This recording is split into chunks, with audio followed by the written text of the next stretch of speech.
Swayam Prabha. Digital India. Educated India.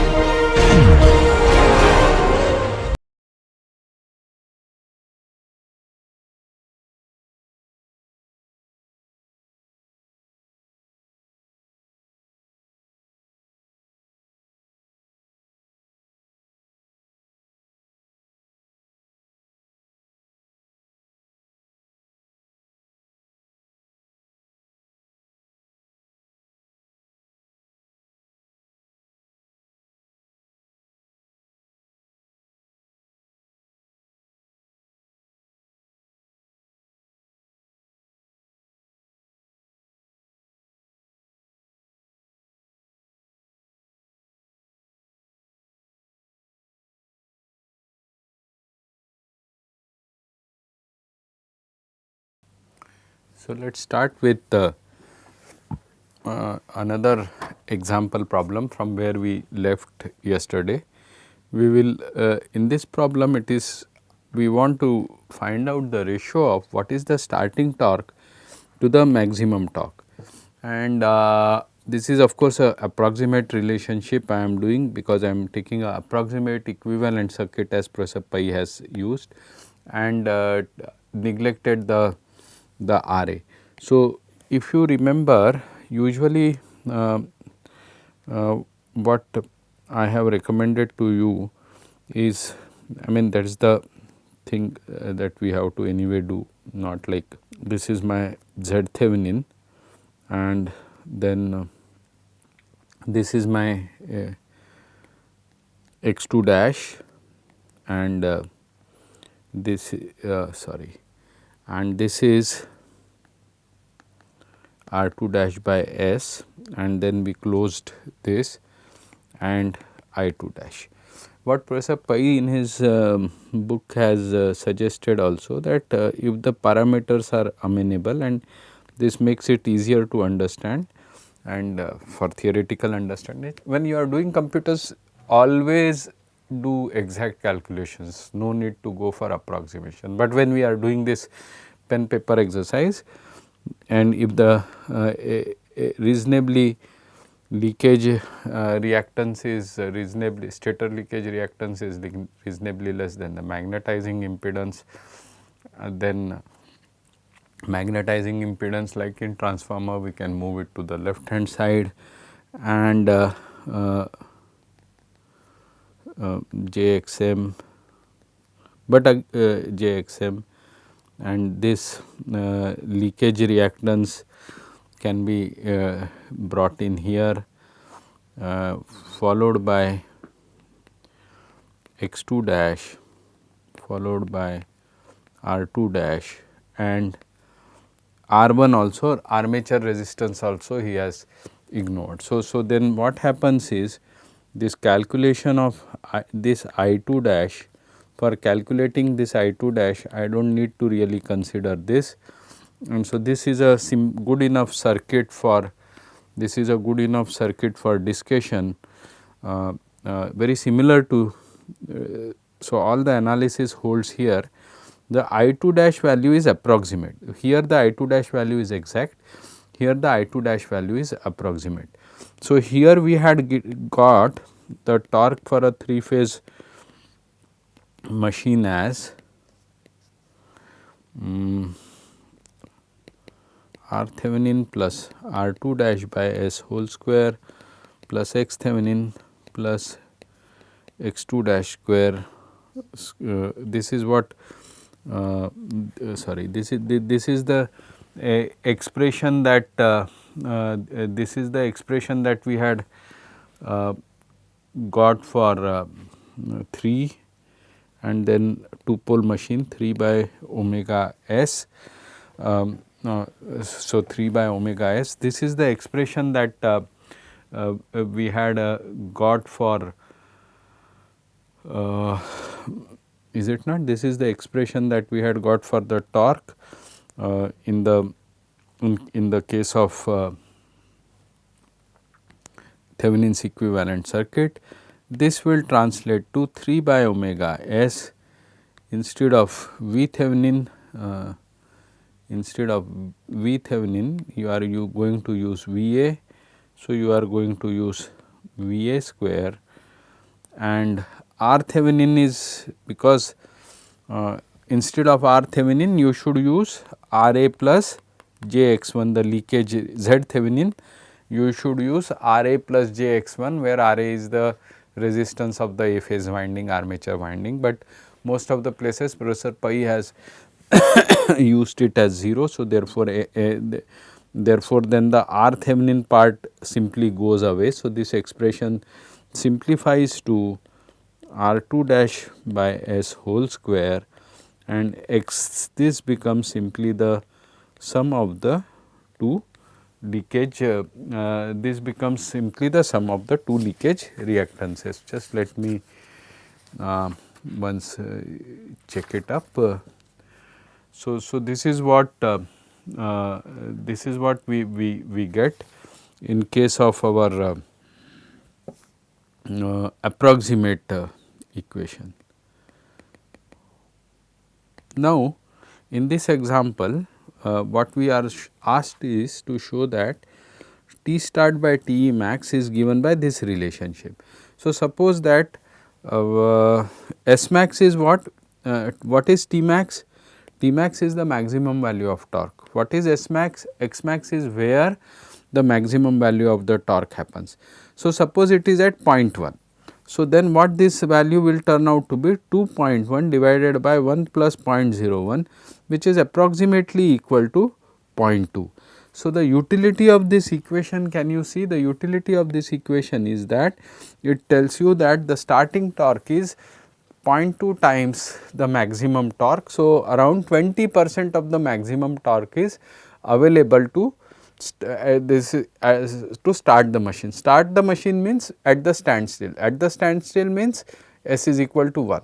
At S is equal to 1, if you connect full supply there directly, you will get 20% of the torque, and it will jerk up and start rotating. So, if you load is should be you should not at that time have loaded anything more than 20%, and if it is at no load, then probably you should reduce the voltage to smoothly start it up. So, voltage you can increase gradually the voltage to bring it to the to start it up.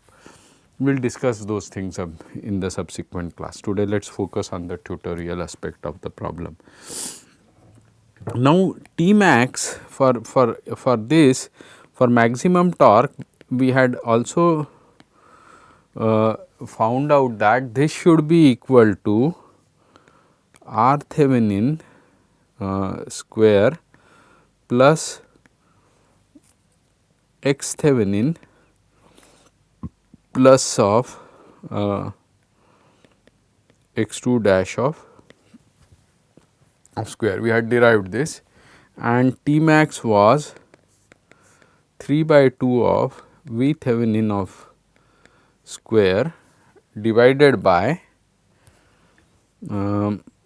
omega s, of course, has to omega s has to of course come, and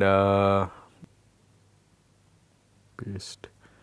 So, 3 by 2 V Thevenin square by omega s square R Thevenin, I am sorry. So, this was not, this is R Thevenin. So, yeah, let me use this equation, slightly complicated. It is better I did a, it is better that I did a cut paste of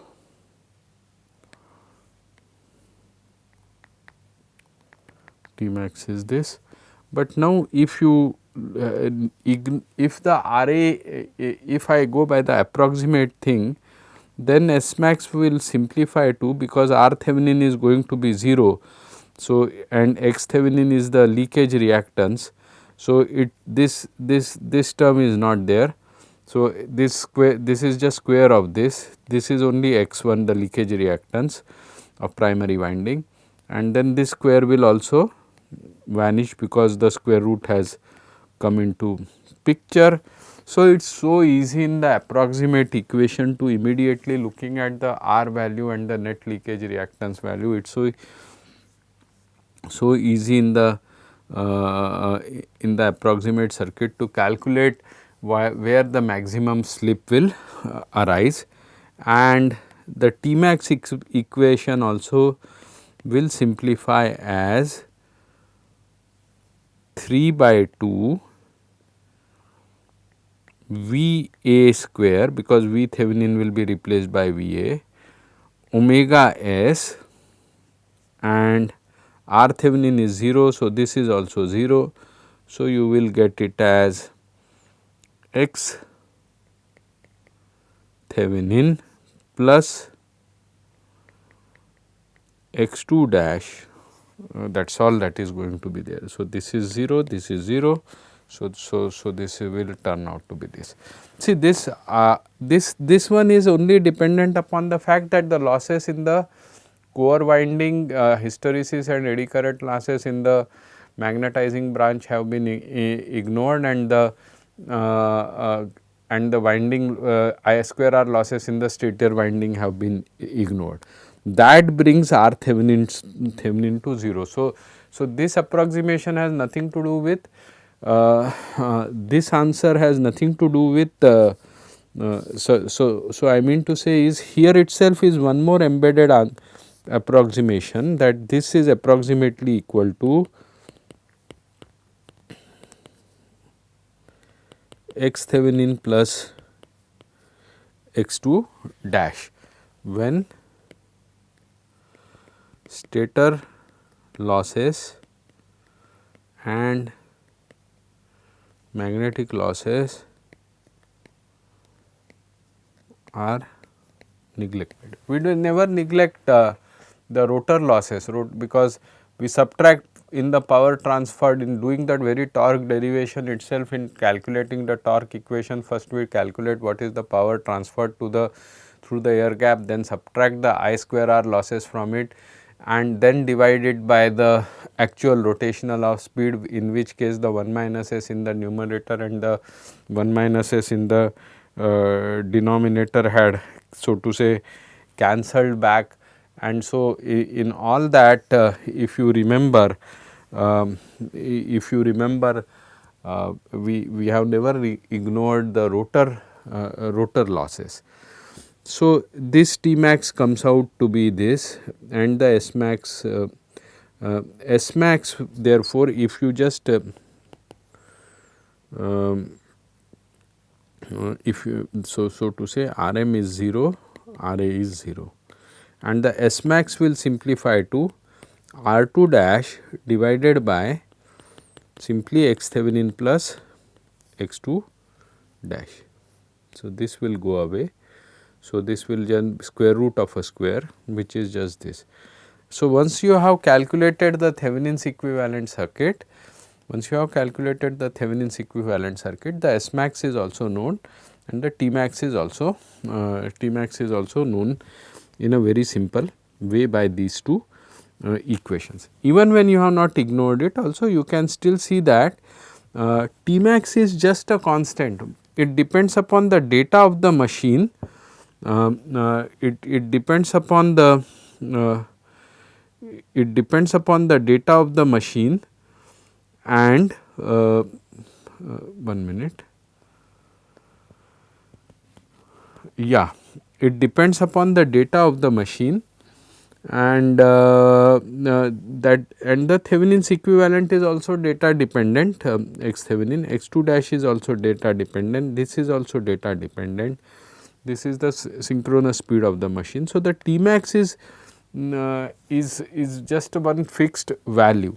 Now, as I had said earlier, we can alter, once I had told you earlier also. So, let us say this is the starting torque, this is the slip that is happening, this is the slip that is happening, this is the T max, this is the S max, this is or omega max, where this is the synchronous speed. Omega max means the actually good idea would be to write it as omega max of T, probably the speed where maximum torque is developed. Now, if in the rotor, to do speed control, one, as I had told you earlier also, one method is that we can alter, what we can do is we can bring in some rotor resistance in the, we can bring in some resistance in the rotor. Like if I keep changing the, if I keep changing the rotor resistances, I can generate a speed family of torque speed characteristics, but in all those, I think this page I do not want, so I will.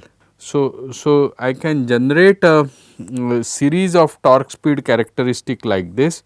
If I add resistance in the rotor, that means the slip rings, are connected, slip rings are connected to, slip rings are connected to, let us say, a star variable resistor bank. This goes to the slip rings of the rotor, and this, by this I can introduce some additional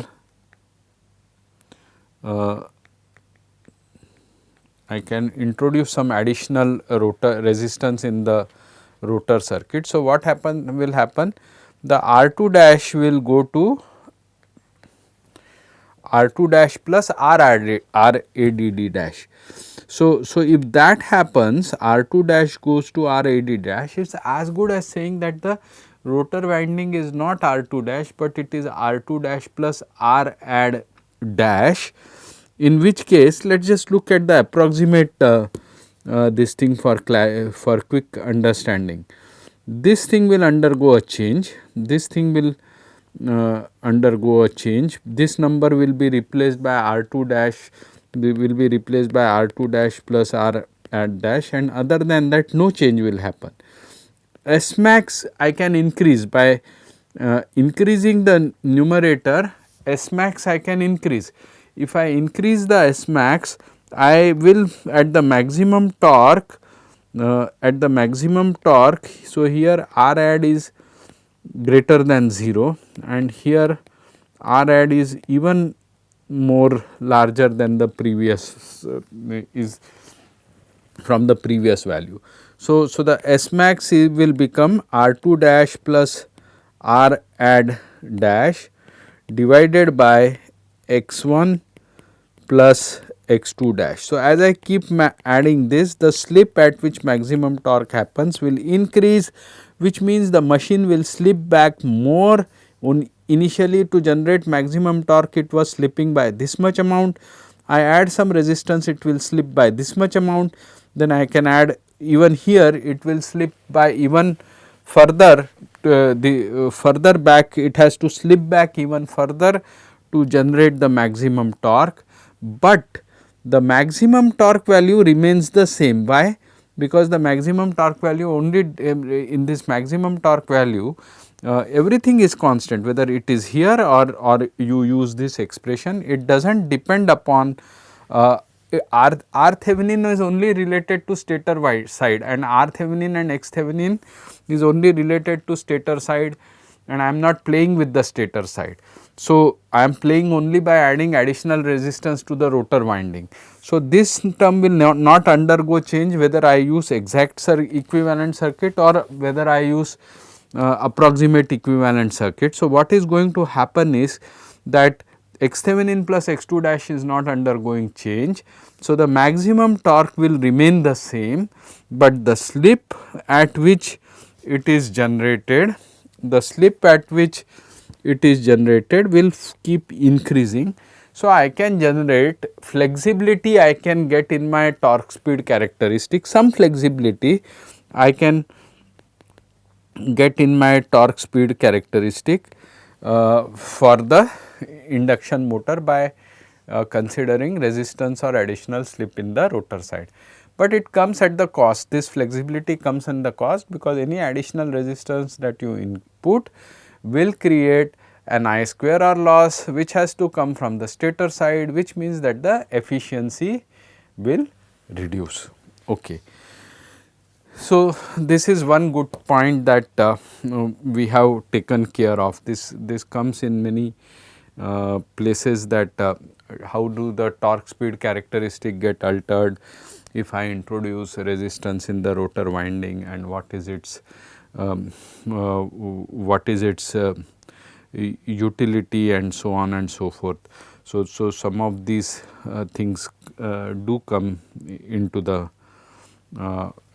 some of these things do come in our discussion. The second thing is, you will notice, is what happens to the starting torque. Suppose I want more starting torque at the beginning of the machine, or whatever, even if I do not want, if the induction machine is going to give me that torque, I should know about it.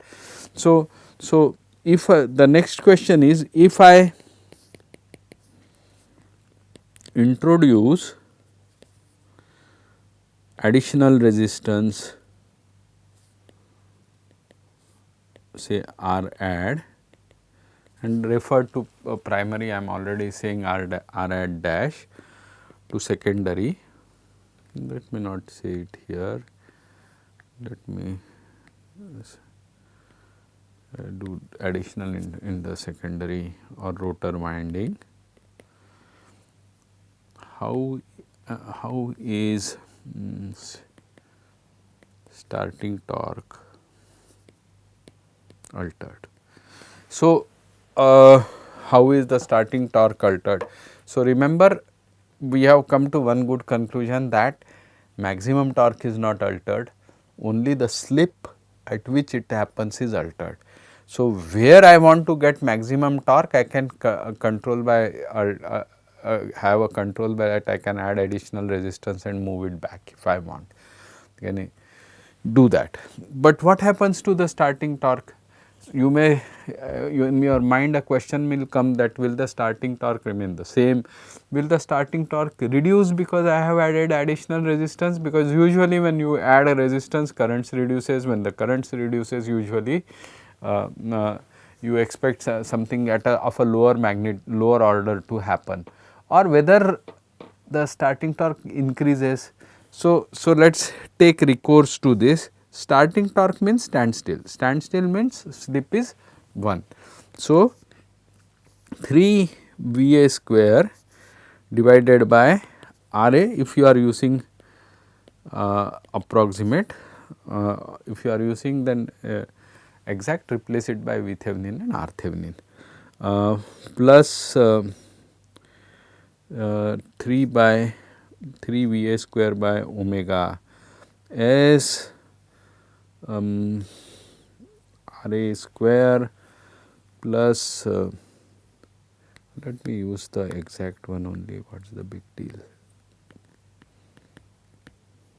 3 by omega S R2 dash, this is original equation, R Thevenin plus R2 dash by S whole square plus X Thevenin plus X2 dash X2 dash, right. This is the, this was my original torque equation that I had. So, two things I have done now, starting.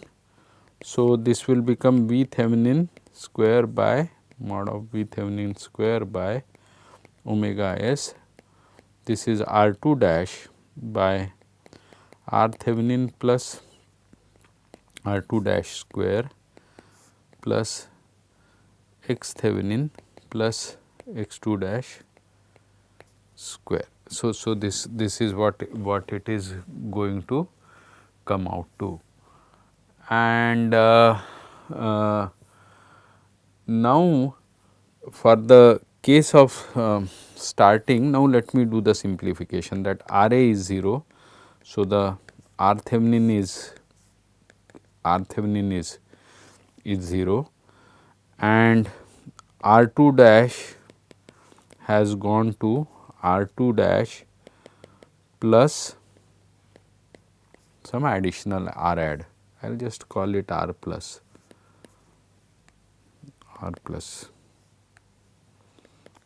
dash. So, the T start will become 3 V Thevenin square by omega s. R 2 dash should be replaced by R 2 dash plus R plus. So, the numerator is increasing. The numerator side we are contribution is to increase the torque. Now, let us see on the because on the let us see on the denominator side. So, because the stator resistance has been ignored. So, R 2 dash plus so this term is just R 2 dash plus R 3 R Thevenin's dash. R Thevenin is gone, sorry R, so R Thevenin is R 2 dash is just square plus x Thevenin plus x 2 dash of square. So, R Thevenin and x 2 dash of square. So, the contribution, if you look at shall we do it with shall we do it with one problem. What is going to happen is the contribution of the denominator is to reduce the starting torque. Contribution of the numerator is to increase the starting torque, but which contributes more, to increase or to the increase or decrease, which contribution is more. If you look at it that way, then you would actually find that, because usually this will be larger, x is going to be a larger term than like our examples, this was like 0.5, 0.2 and stator resistances were like 0.1 and you add to it say another 0.1. So, this will become 0.2. So, because this term is dominating this term, so the growth of the denominator is not going to be that large. In other words, this reduction is going to be a bit on the lower side due to the contribution from that is coming from the denominator, but the increase contribution which is coming from the numerator is larger. So, very broadly speaking, and actual numbers will substantiate it. So, you can do a MATLAB simulation or do a sensitivity analysis straight away. What is going to happen is, when you increase the resistance, the starting torque will tend to increase a bit.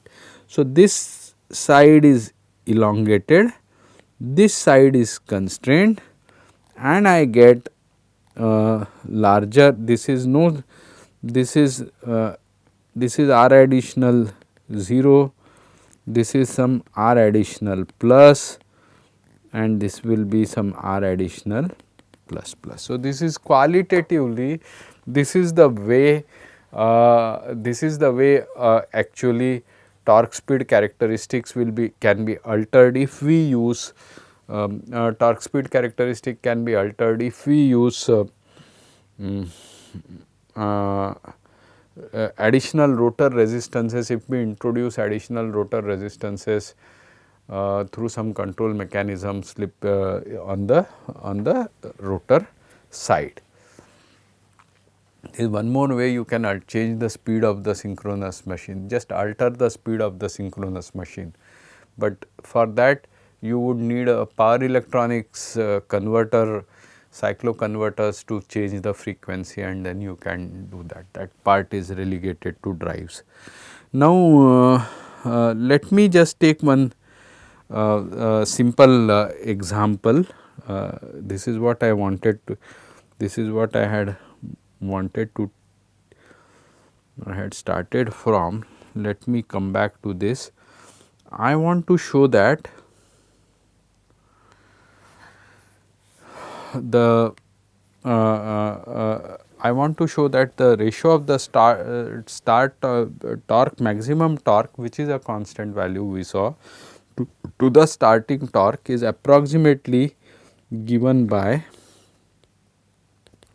this equation, which is a equation which comes from the fact that if we approximate equivalent circuit with this, and of course, the Rm equal to 0, and as I just explained to you. So, if this maximum torque at which maximum slip at which maximum torque happens is 0.1, then this basically tells you that approximately 20% B starting torque will be the 20% of the value of the maximum torque. So, that is the utility of the insight or utility of this particular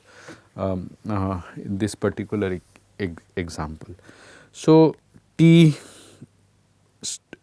us come back 3 V A square by omega s, and what was my equation, R 2 dash by s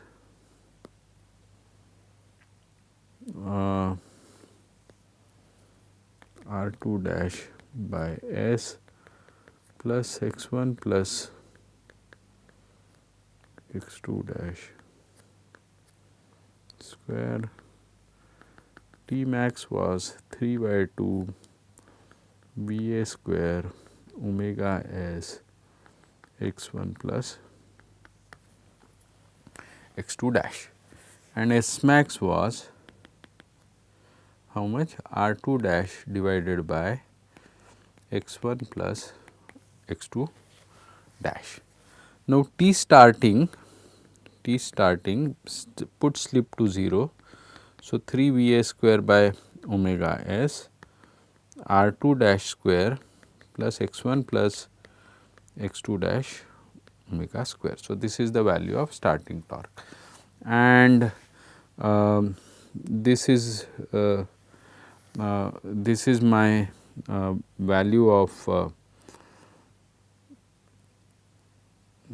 this is my value of the maximum torque.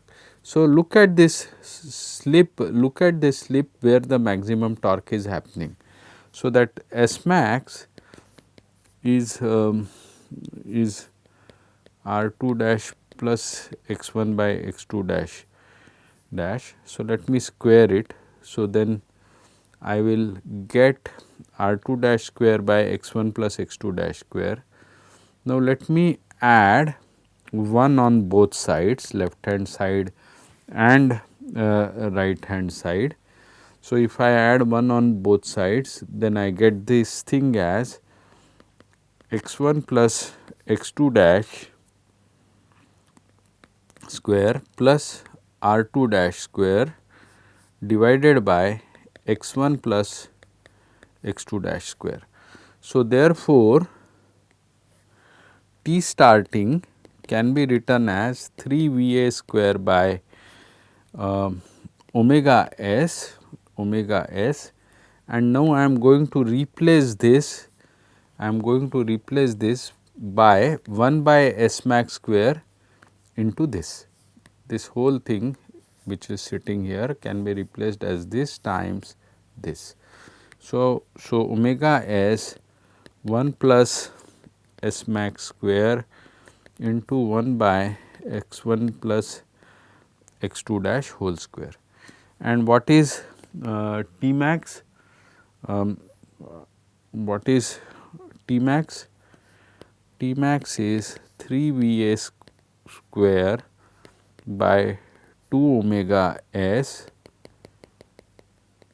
x 1 plus 3 by 2 V A square by omega s x 1 plus x 2 dash. So, therefore, if I now take the ratio of T starting by T max, then what do I get? I get, and did I miss out something? Yeah, R 2 dash by S. So, R 2 dash is there. R2 dash is also R2 dash is also going to be there. I am sorry about that. So I if I take and for R2 dash, okay, so I got this.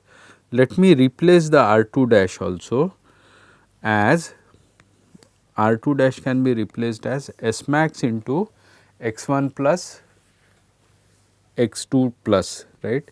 So, I can replace, if I replace that here, it is going to be 3 V A square by omega s x1 plus x2 dash divided by 1 plus S max square into x1 plus x2 dash whole square, and then this and this one of them, this and this 2 will cancel, leading it to 3, leading to the fact that the T starting will be 3 V A square by omega s divided by 1 plus S max square into x1 plus x2 dash. And now I have already shown that T max is given by 3 V A square by omega s into this. So, this is already T max. So, if I take ratio of T starting, if I take the ratio of torque starting by the maximum torque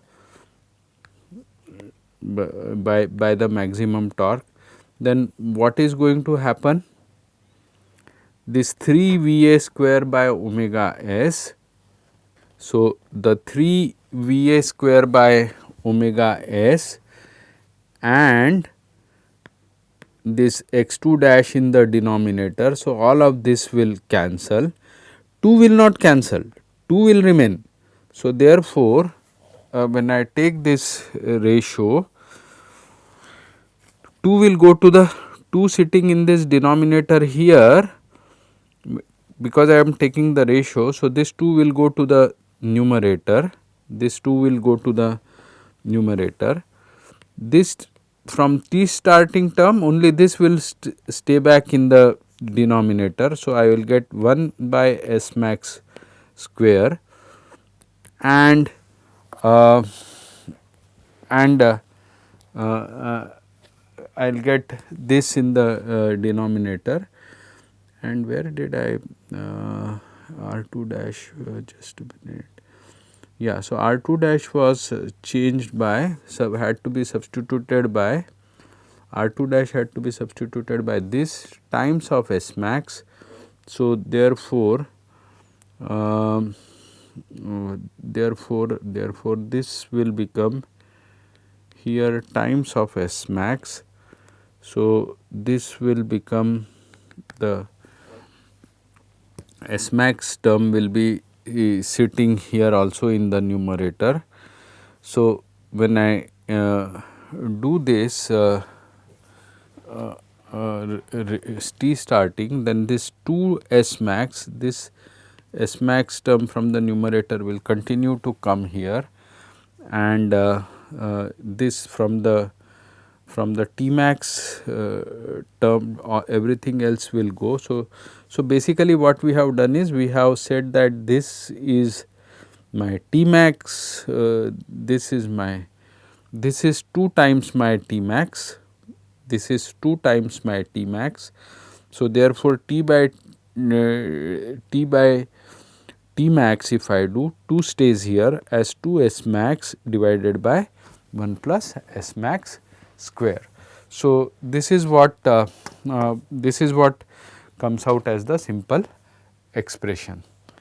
Now, a couple of things while we are discussing the induction machine in a bit more utility point of view, let us also talk of induction generator and brake action. So, let us go back to our torque speed. No, this will not.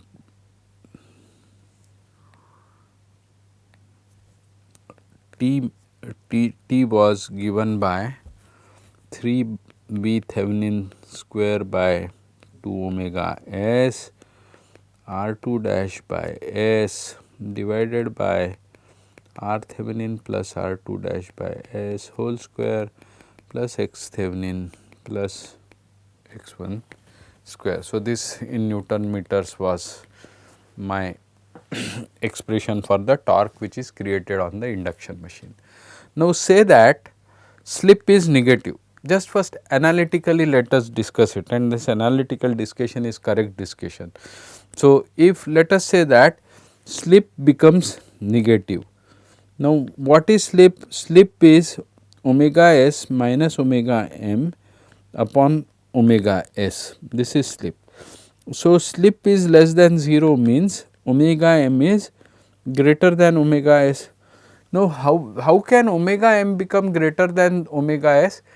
If only you drive it of its own, it induction machine rotor according to Faraday's laws and Lenz's laws will start accelerating and come back to the synchronous speed, almost reach the synchronous speed and stay there.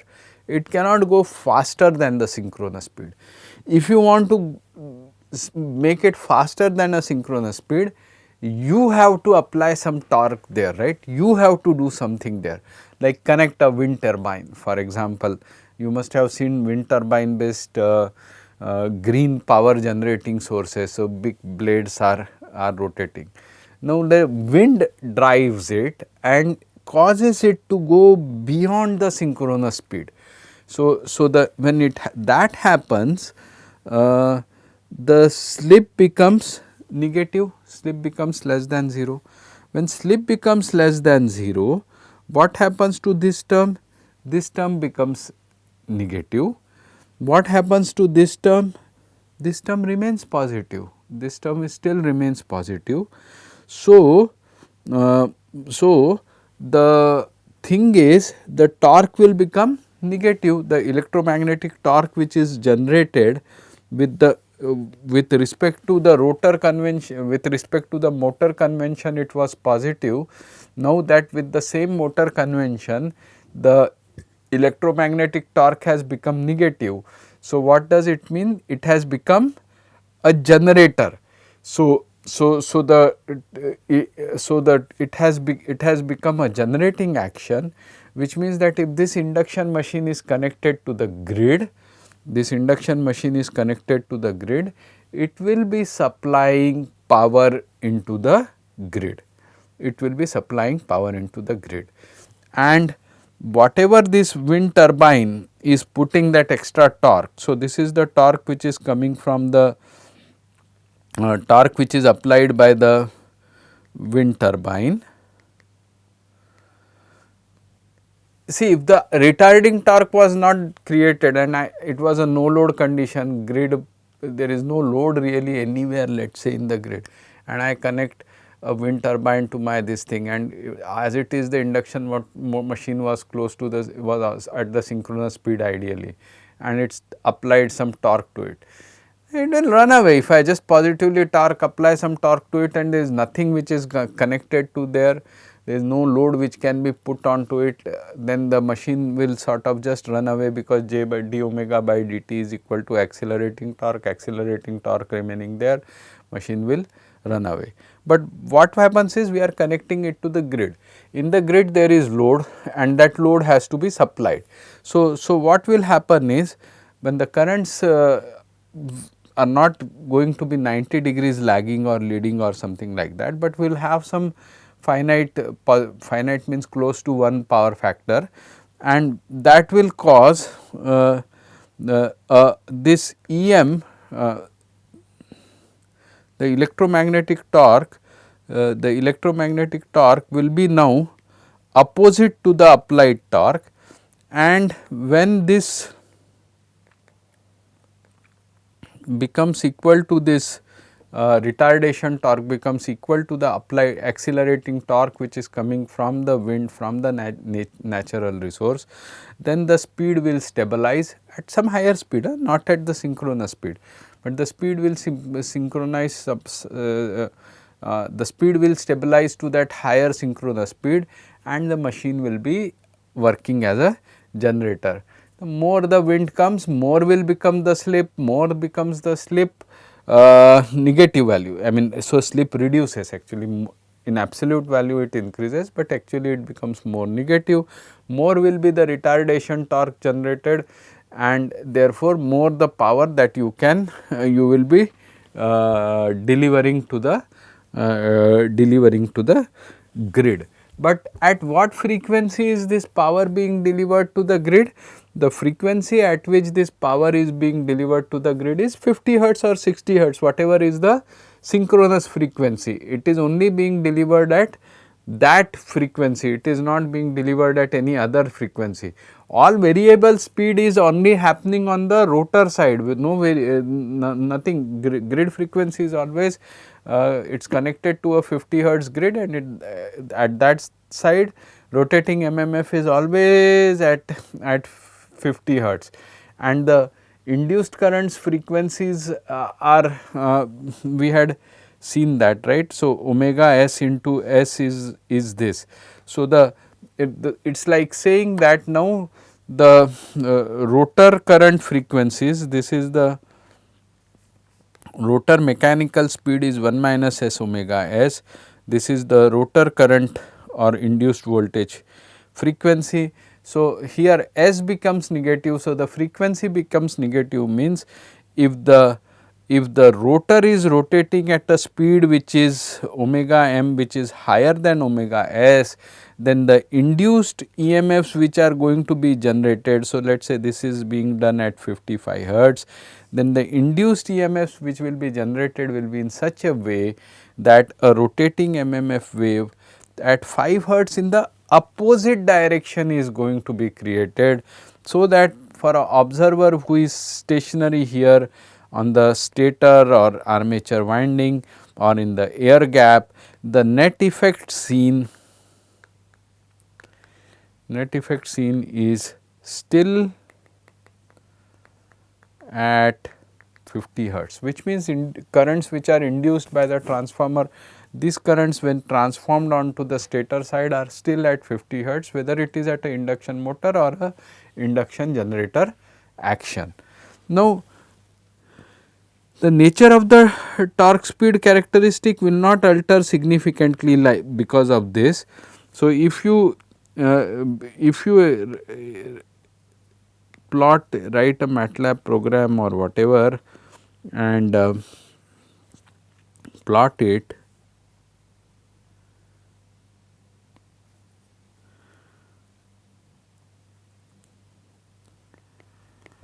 torque speed, synchronous speed, and then it comes like this and then goes like this. So, this part is, I will color it in green, the induction generator, this part is the induction motor, this is the T max here that we have done, and just by running the same induction machine at a higher speed, you can create an induction generator out of it. But remember, this is not a self starting machine. Induction generator requires a grid to be present. A synchronous machine has actually a DC winding or a permanent magnet connected onto the rotor, and you can just start rotating it and the voltages will appear on the stator side. So, they are like true sources of voltages. But induction motor, what it does is, induction generator, what it does is, it assumes that first of all the grid is there. If there is no grid, then there is no rotating MMF on the stator. So, if I just connect a wind turbine onto the rotor blade, it will just keep accelerating until the windage losses causes the wind or the wind speed, whatever it is there, it will just stabilize to whatever is the wind speed. It will, the shaft will just rotate at the wind speed, and that is about it. It will not try to bring it back to 50 hertz, 3000 rpm, or if it is a 10 pole machine, then 3000 by 5 or whatever, nothing of that sort will happen. So, we have to discuss multiple pole machines also subsequently, because the wind speed will not be able to give you 3000 rpm. And so what is going to the point which I was trying to sort of say is that induction machine generator will not be a self starting generator, but the moment stator is connected to a supply which causes a 50 hertz rotating MMF wave in the air gap, and then you can have the rotor winding connected to a wind turbine, and it is causing the rotation to happen. So, if it is the wind turbine is now causing it to rotate at a speed which is higher than the frequency synchronous speed, then it will not go all the way to the wind speed, because currents will be induced onto the stator side and the power will be delivered to the stator side and a retarding torque will be created, and so you will stabilize at a when these two torques become maximum, that dynamics will determine where the speed. Actually, it will still have to sync with the wind speed, but we will see that, and then it will stabilize and continue to run. Now, same way, if I make, suppose I change, this discussion is more from the perspective of when we are induction motors are also used in locomotives and all that, where we are interested in discussing the braking action. So, in that case, suppose instead of ABC phase sequence, I alter it on the stator side and cause the change the phase sequence to ACB. So, what was here Fm cos of or 3 by 2 Fm cos of theta minus omega s of t will now become 3 by 2. You can show that the MMF wave will now be given by 3 by 2 plus of omega s of t. So, altering the reversing, this is called reversing the phase sequence, A remaining the same, B and C are interchanged. So, reversing the phase sequence will cause, if the it was initially say rotating in the MMF was rotating in the anti-clockwise direction, then it will now start, the reversal will happen in the direction of rotating MMF. If I have not proved it earlier, prove it as a self exercise. When that happens, what happens to slip? It will become, the omega s synchronous speed now becomes minus omega s, because on the stator side I have reversed the phase sequence. So, this will become omega s plus omega m by omega s. So, the slip will become greater than 1. If the slip becomes greater than 1, this is 0 slip, this is 1 slip, then what should I do?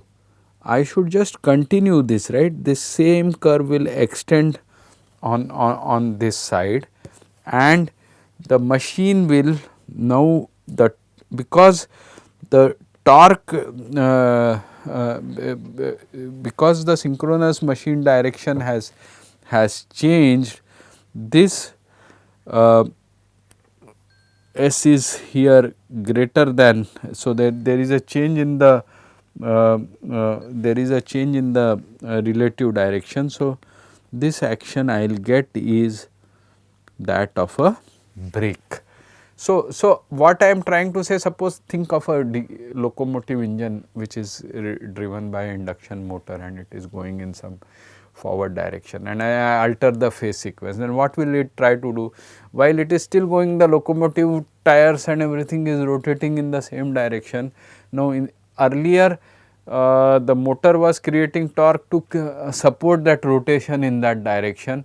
Now, the stator has created a rotating MMF wave which is not supporting in that direction, but it actually wants to rotate the wheels in the opposite direction, but the wheels are already rotating in the forward direction. So, what happened?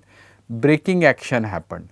So, this creates a braking action in the this creates a braking action, and hence this is called a this side of the curve is called a brake. So, I got a brake, I got a motor action, I got a generating action also. So, that I think covers the complete spectrum of the induction motor.